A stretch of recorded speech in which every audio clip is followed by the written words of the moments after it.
আবারও স্বাগত ২১শে বিজনেসে। দর্শক, এখন রয়েছে দেশের অর্থনৈতিক পরিস্থিতি নিয়ে বিশেষ আলোচনা। আর এই আলোচনার জন্য আমাদের স্টুডিওতে রয়েছেন ইকোনমিক রিপোর্টার্স ফোরামের সাবেক সেক্রেটারি ও প্রধান উপদেষ্টার প্রেস উইংয়ে সংযুক্ত এস.এম. রাশেদুল ইসলাম। দর্শক, ২১শে বিজনেসের এই পর্বটি দেখছেন আলোক হেলথ কেয়ার অ্যান্ড হাসপাতালের সৌজন্যে, powered by national agri care group. দর্শক, জানিয়ে রাখছি, অতিথির সাথে আলোচনা চলাকালে পুঁজিবাজারের নানা তথ্য স্ক্রিনে দেখতে পাবেন স্বয়ংক্রিয় গ্রাফিক্সের মাধ্যমে। এছাড়া ২১শে বিজনেসের পুঁজিবাজার ও ব্যবসা বাণিজ্য বিষয়ক সব অতিথি আলোচনা ও সংবাদ দেখতে সাবস্ক্রাইব করতে পারেন www.youtube.com/@ETB-Business এই চ্যানেলে। আপনাকে স্বাগত ২১শে বিজনেস। ধন্যবাদ আপনাকে। প্রথমেই আপনার কাছে জানতে চাই রাশিদ ভাই, গত ১৫ বছরে ব্যাংকিং খাতে যে লুটপাট হয়েছে, প্রায় ২,৫০,০০০ কোটি টাকা অর্থ পাচার হয়েছে, সেই পাচারকৃত অর্থের প্রভাব পড়েছে আজ। আমি কেন বলছি আজ? আপনি জানেন, আজ মুডিস রেটিং প্রকাশ করা হয়েছে। সেই রেটিং অনুযায়ী ব্যাংকিং সেক্টরের যে আউটলুক ছিল সেটা এতদিন ছিল স্টেবল, আজ হয়ে গেছে নেগেটিভ। সেই ক্ষেত্রে আপনার প্রতিক্রিয়া কি? এরপরে আমরা আরও কথা বলবো যে আসলে কীভাবে এই পাচারকৃত অর্থ ফেরত পাওয়া যায়, কিন্তু এটা আসলে দেশের পুরো সামগ্রিক ব্যাংকিং খাতকে কীভাবে রিপ্রেজেন্ট করে বলে আপনি মনে করেন? ধন্যবাদ জুমন ভাই আপনাকে। আপনি দেখেন যে আপনি শুরু করেছিলেন যেভাবে, যে গত ১৬ বছর বাংলাদেশ থেকে কিন্তু বিপুল পরিমাণ অর্থ পাচার হয়ে গেছে। আর আমরা মুডিসের যে গ্লোবালি যে রিনাউন্ড প্রতিষ্ঠান মুডিস রেটিং এজেন্সি, তারা যে রেটিং, যে বাংলাদেশ সম্পর্কে যে রেটিং দিয়েছে, এখানে বলা হচ্ছে যে বাংলাদেশের স্থিতিশীল পরিস্থিতি থেকে বাংলাদেশে কেন অবনমন হয়েছে। এটার একটি বড় কারণ আপনি যদি দেখেন, গত বছর ২০২৪ সালে তো আপনি জানেন যে ফেসিবাদী যে শাসন ব্যবস্থা ছিল, সেইটার এগেনস্টে একটা বাংলাদেশে একটা বিপ্লব সংগঠিত হয়েছে। এটা বড় সময়। ওই সময় যদি ধরেন যে ২-৩ মাস একটা কিন্তু বাংলাদেশের ইকোনমিক যে সার্কুলেশন বা অর্থনৈতিক যে সচল অবস্থা কিন্তু আসলে ওই সময় ছিল না, যার জন্য স্বাভাবিক কিন্তু সেটার একটা ইম্প্যাক্ট পড়েছে। আরেকটি বিষয় আপনি দেখবেন যে ১৭ বিলিয়ন মার্কিন ডলার গত ১৫-১৬ বছরে বাংলাদেশের ব্যাংকিং খাত থেকে লুট হয়েছে। আপনি জানেন যে ওই সময় পুরো ব্যাংকিং সেক্টরে একটা মাফিয়াতন্ত্র কায়েম হয়েছিল, এবং একটি প্রতিষ্ঠানই দেখা যাচ্ছে, একটি গ্রুপ অফ কোম্পানি যারা একটি ব্যাংক থেকে ১ লাখ কোটি টাকা নিয়ে গেছে। এরকম অনেক উদাহরণ আপনি জানেন, যে আপনি যদি সাংবাদিক এটা জানেন। এর প্রভাব কিন্তু এই মুডিসের যে রিপোর্টে এসছে। এবং আরেকটি বিষয় আপনাকে বলে রাখি, মুডিসের রিপোর্টের একটা বিষয় উল্লেখ করা হয়েছে যে বাংলাদেশের যে ইকোনমিক যে গ্রোথ, যেটা অর্থনৈতিক প্রবৃদ্ধি, সেটাকে স্লো হয়েছে। এখানে একটি বিষয় আছে, আপনি জানেন যে আগে যখন শেখ হাসিনার সরকার ছিল, তখন কিন্তু বাংলাদেশের যে পরিসংখ্যান, আর্থিক সেক্টরে যে পরিসংখ্যান দেওয়া হতো, সেটা কিন্তু একটা উন্নয়নের গল্প বলা হতো। এই পরিসংখ্যানটা কিন্তু খুবই বিভ্রান্ত ছিল। আমার মনে হয় আমাদের সরকারের পক্ষ থেকে এখনো গ্লোবালি যে আগের যে পরিসংখ্যানগুলো যেটা ভুল ভ্রান্তি ছিল, ওইগুলোর যে মেসেজটা, ওই যে সঠিক বার্তাটা এখন হয়তো পৌঁছানো হয়নি। আমার মনে হয় এই বার্তাটা, যে বাংলাদেশের যে আগের যে ইকোনমিক গ্রোথ আর এখনকার যে ইকোনমিক গ্রোথ, আসলে কার্যত এখন ইকোনমিক গ্রোথ স্লো কিনা আগের তুলনায়, এটা আমরা যাচাই করে দেখা অবশ্যই দরকার। আরেকটি বিষয় রয়েছে রাশিদ ভাই, আপনি যেটা বললেন প্রথম থেকে, ব্যাংকিং সেক্টর থেকে ২.৫ লাখ কোটি টাকা পাচার হয়ে গেছে, এটি একটি প্রভাব। কিন্তু এখন যারা বর্তমানে ৬১টি ব্যাংক রয়েছে বাংলাদেশে, এই ৬১টি ব্যাংক যখন তারা তাদের ব্যবসা পরিচালনা করতে যাবে, তাদের কিন্তু কস্ট অফ ডুইং বিজনেস বেড়ে যাবে, যেহেতু রেটিংয়ের ইফেক্ট এসছে নেগেটিভ। সেই ক্ষেত্রে আপনি যেহেতু প্রধান উপদেষ্টা প্রেস উইংয়ে আছেন, সেক্ষেত্রে আমার মনে হয় যে এই ক্ষেত্রে একটু নজর দেওয়া উচিত কিনা, কারণ সামনে কিন্তু কস্ট অফ ডুইং বিজনেস বেড়ে যাবে, ব্যাংকিং খাতে আরও প্রভাব পড়তে পারে। এই প্রভাব মোকাবিলা করার জন্য এখন থেকে প্রস্তুত হওয়া উচিত না? দেখুন, বাংলাদেশের বর্তমান যে অন্তর্বর্তীকালীন সরকার, প্রফেসর ইউনূসের নেতৃত্বে সরকার কিন্তু শুরু থেকেই বাংলাদেশের, আপনি যেটি বলছিলেন কস্ট অফ ডুইং বিজনেস, ব্যবসায়ী খরচ কমানো, সেদিকে কিন্তু সরকার খুব গভীর মনোযোগ দিয়েছে। এবং আপনি জানেন যে এখানে যে আমলাতান্ত্রিক যে জটিলতা থাকে, বা এক ধরনের ওই আমি যেটি বলছিলাম যে একটা মাফিয়াতন্ত্রের কারণে কিন্তু মানে অনেকে ব্যবসা করার ক্ষেত্রে তাদের এক ধরনের বাধা ছিল। বাংলাদেশে এখন কিন্তু সরকার কিন্তু এটা সুশাসন প্রতিষ্ঠার একটা চেষ্টা করছে। আরেকটি যেটি আমি বলবো যে ২৩৪ বিলিয়ন মার্কিন ডলার কিন্তু বাংলাদেশ থেকে পাচার হয়ে গেছে। আমাদের বর্তমান অন্তর্বর্তীকালীন সরকার এই মুহূর্তে আপনার পাচার হয়ে যাওয়ার টাকা, মানে পাচার হয়ে যাওয়া অর্থ, সেটা কিন্তু ফেরত আনার বিষয়ে খুবই গুরুত্ব দিচ্ছে। এই সপ্তাহে, চলতি সপ্তাহে যে মিটিংটা হয়েছে, আমার এটা জানা ছিল যে আসলে প্রধান উপদেষ্টার নেতৃত্বে মিটিংটা হয়েছে। সেই মিটিংয়ে কি কি বিষয় আলোচনা হয়েছে পাচারকৃত অর্থ ফেরত আনার জন্য? কি বিষয় একটু অগ্রগতিটা জানতে চাই। আপনি জানেন যে পাচার হওয়া অর্থ আসলে ফেরত আনাটা কিন্তু সহজ না, খুব কঠিন কাজ।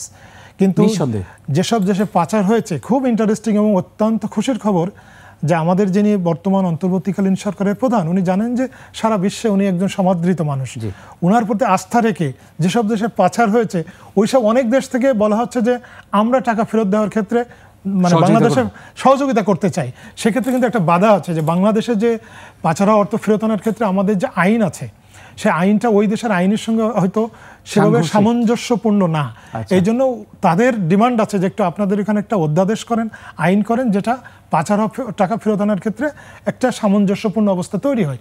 এই জন্য আপনি জানেন যে ওই মিটিংয়ে কিন্তু চলতি সপ্তাহে আমাদের প্রধান উপদেষ্টার নেতৃত্বে যে মিটিং হয়েছে ওই মিটিংয়ে কিন্তু একটা সিদ্ধান্ত হয়েছে আগামী সপ্তাহে এটা অধ্যাদেশ, স্পেশাল একটা অধ্যাদেশ করা হবে, যে অধ্যাদেশ করার ফলে বিদেশ থেকে টাকা আনাটা সহজ হবে, মানে পাচারকৃত অর্থ ফেরত আনা। এবং আরেকটা বিষয় যে আপনাকে একটু বলি যে আমাদের যে মাননীয় অর্থ উপদেষ্টা উনি কিন্তু বলেছেন যে 200 কোটি টাকার উপরে যারা টাকা পাচার করেছে এরকম অনেককে ইতিমধ্যে চিহ্নিত করা হয়েছে এবং এটা চিহ্নিত করে প্রপারলি কাজ করা হচ্ছে।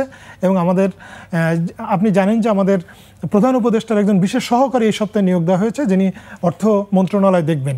উনি কিন্তু একটি চমৎকার কথা বলেছেন যে আমাদের যিনি অন্তর্বর্তীকালীন সরকারের প্রধান, ওনার প্রতি সবার এক ধরনের আস্থা আছে, শুধু বাংলাদেশের মানুষটা।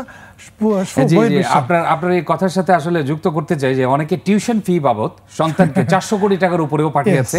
আপনি যেটি বললেন 200 কোটি টাকার উপরে অনেকগুলো অ্যাকাউন্ট লোকেট করা হয়েছে যে 200 কোটি টাকার উপরে পাচার করেছে। আশা করি এটি আসলে অবশ্যই হেল্পে আসবে।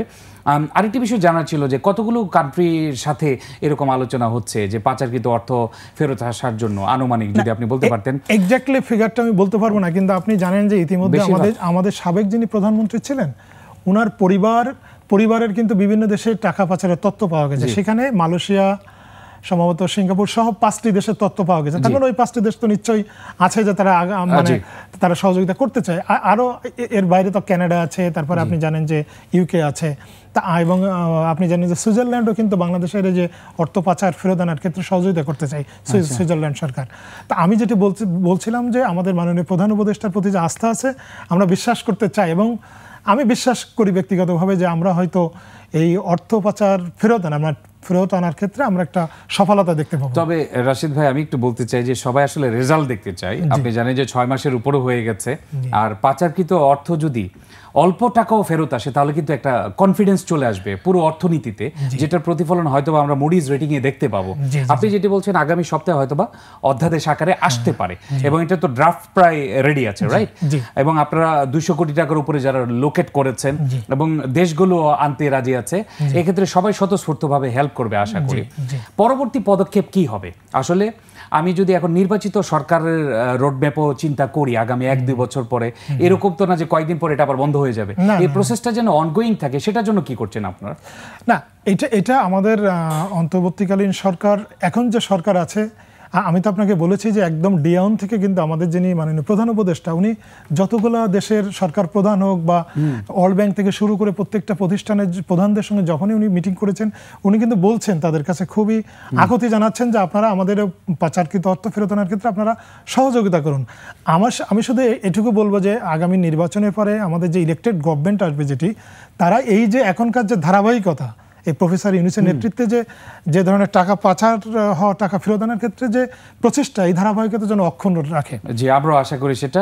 একটা ছোট্ট বিরতি নিচ্ছি, বিরতির পর অন্যান্য বিষয় নিয়ে আলোচনা করব। ধন্যবাদ দর্শক। এই পর্যায়ে নিচ্ছে একটা বিরতি, ফিরবো একটু পরে, ততক্ষণ আমাদের সঙ্গেই থাকুন।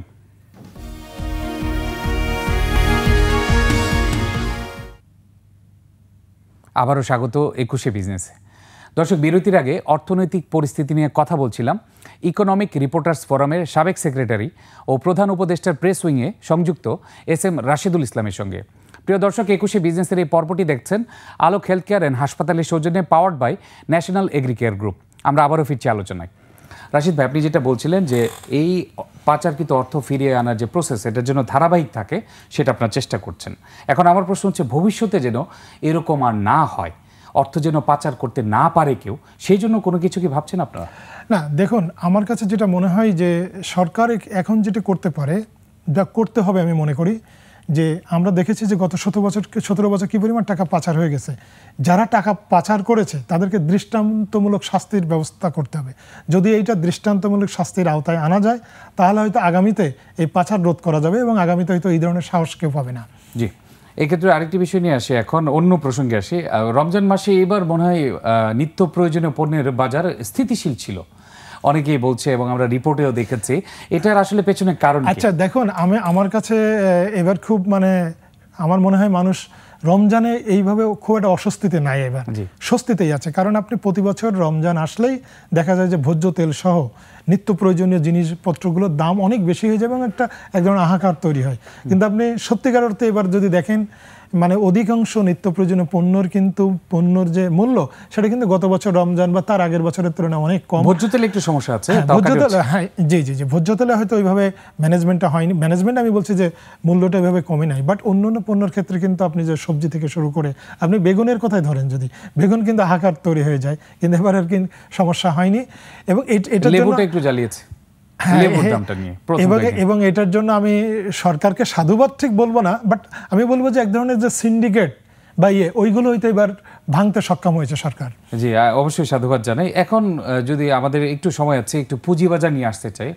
পুঁজিবাজারে যারা বিনিয়োগকারী রয়েছেন, বাজার বিশ্লেষক রয়েছেন, তাদের একটাই কথা সব সময়, যে আসলে পুঁজিবাজারের প্রতি সরকার আন্তরিক নয়। পুঁজিবাজারকে আসলে সবসময় অবহেলিত একটা অবস্থায় রাখা হয়েছে, অর্থনীতির মূল চালিকা শক্তি হিসেবে রাখা হয়নি। সেই জন্য আপনি জানেন যে পুঁজিবাজার কি অবস্থা রয়েছে এখন। আপনার মতে বর্তমান যে পরিস্থিতি রয়েছে, পুঁজিবাজার কেমন দেখছেন, ভবিষ্যৎ কেমন হতে পারে? আচ্ছা, পুঁজিবাজার নিয়ে আপনি জানেন যে একদম সাম্প্রতিক সময়ে পুঁজিবাজারে আমরা একটা অস্থিরতা দেখেছি, বিশেষ করে পুঁজিবাজার যে নিয়ন্ত্রক সংস্থা, হ্যাঁ, সেখানে আমরা দেখেছি যে সেখানকার চেয়ারম্যানকে এক ধরনের আটকে রাখার মতো অবস্থা, হ্যাঁ, অবরুদ্ধ করা। এই পরিস্থিতিগুলোকে বাইরে একটা খারাপ মেসেজ যায়। আমি বলছি যে পুঁজিবাজারে যারা স্টেক হোল্ডার আছে তাদের মাঝে খারাপ একটা মেসেজ যায়, একটা নেগেটিভ মেসেজ যায়। কিন্তু পুঁজিবাজারটাকে আস্থার জায়গার বেশি, আপনি যদি পুঁজিবাজারে আস্থার তৈরি করা না যায়, তাহলে কিন্তু ওই পুঁজিবাজারটাকে চাঙ্গা করা যায় না। আমার ব্যক্তিগতভাবে মনে করি যে সরকার এই জায়গাতে এখন আরও অনেক অ্যাটেনশন দিতে হবে। যেমন আমরা যদি বলি যে ব্যাংকিং সেক্টরে যদি দেখেন যে রিজার্ভ থেকে শুরু করে এক্সচেঞ্জ রেট, এগুলো কিন্তু অনেক ভালো হয়েছে এই সরকারের অন্তর্বর্তীকালীন সরকারের সময়। কিন্তু পুঁজিবাজারটা আমরা ওই অর্থে এখনো পজিটিভ জায়গায় দেখতে পাচ্ছি না। যেমন আপনি দেখেন সব সেক্টর নিয়ে কাজ করছে, কিন্তু এই সেক্টরটি নিয়ে কেন হচ্ছে না? আপনি শুরুতে যেটি বলেছিলেন যে পুঁজিবাজার বাংলাদেশের ইকোনমিতে পুঁজিবাজার যে একটা বড় ফ্যাক্টর হতে পারে, এটা আমার কাছে মনে হয়েছে সব সরকারের আমলেই এটাকে ওইভাবে গুরুত্ব দেওয়া হয়নি, কিন্তু আসলেই দেওয়া উচিত। কারণ আপনি আমাদের দেশে দীর্ঘদিন দেখেছেন যে বিনিয়োগ স্থবিরতা রয়েছে বিনিয়োগের ক্ষেত্রে। এই জায়গায় বিনিয়োগ যদি আমরা বাড়াতে চাই, আপনি ডোমেস্টিক বিনিয়োগের কথাও যদি বলেন যে বিনিয়োগ যদি বাড়াতে চাই, কিন্তু সেটা পুঁজিবাজারের মাধ্যমে বিনিয়োগ টানা সবচেয়ে সহজ। এই জায়গায় সরকারকে আমি আশা করি, আমাদের অন্তর্বর্তীকালীন সরকার, যেহেতু এটা সরকারের প্রতি মানুষের আস্থা বেশি এবং প্রফেসর ইউনূসের প্রতি আস্থা বেশি, সরকার এই জায়গাতে সকল স্টেক হোল্ডারদের মধ্যে, পুঁজিবাজার সংশ্লিষ্ট সকল স্টেক হোল্ডারদের মধ্যে পুঁজিবাজারের উপরে যেন আস্থার তৈরি হয়, এই জন্য সরকার উদ্যোগ নেবে। এবং সরকার উদ্যোগ নেওয়ার পাশাপাশি আপনারাও চেষ্টা করে যেতে হবে। প্রধান উপদেষ্টা প্রেস উইংয়ে আছেন আপনারা, এছাড়া আমরা যারা সাংবাদিক রয়েছে সবাই পুঁজিবাজারকে গুরুত্ব দেওয়ার বিষয়ে আসলে সবাইকে এগিয়ে আসতে হবে। আপনাকে অসংখ্য ধন্যবাদ আমাদেরকে সময় দেওয়ার জন্য। ধন্যবাদ আপনাকেও। দর্শক, এতক্ষণ অর্থনৈতিক পরিস্থিতি এবং এর নানা দিক নিয়ে কথা বলছিলেন ইকোনমিক রিপোর্টার্স ফোরামের সাবেক সেক্রেটারি ও প্রধান উপদেষ্টার প্রেস উইংয়ে সংযুক্ত SM রাশেদুল ইসলামের সঙ্গে। এবার নিচ্ছে একটা বিরতি। দুপুর 2টা 30 মিনিটে আবারও ফিরে আসবো 21শে বিজনেসে। দেখার আমন্ত্রণ রইল, 21শে সঙ্গেই থাকুন।